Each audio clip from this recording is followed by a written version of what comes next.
some of the questions over this last year, we've worked with a lot of you, and we get your feedback, and there's certainly a lot of questions that come in related to the VCM product and where Viewpoint is going.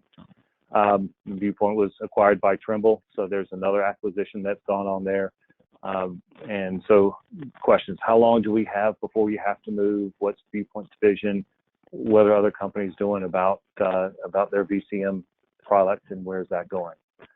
So the short answer to how long, the end of support for Invoice Router by Viewpoint is January 2020. That's what we're currently being told. That doesn't mean that on January it shuts off and ceases to operate. It should still function fine. It's just if something happens, Viewpoint's not going to take any support calls.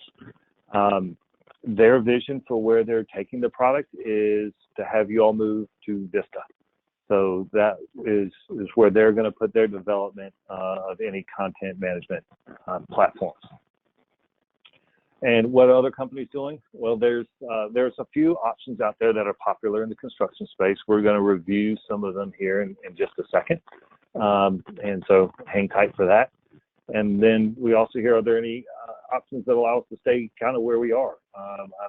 And so the short answer is yes. I've got something to tell you here today that I think you'll be excited about.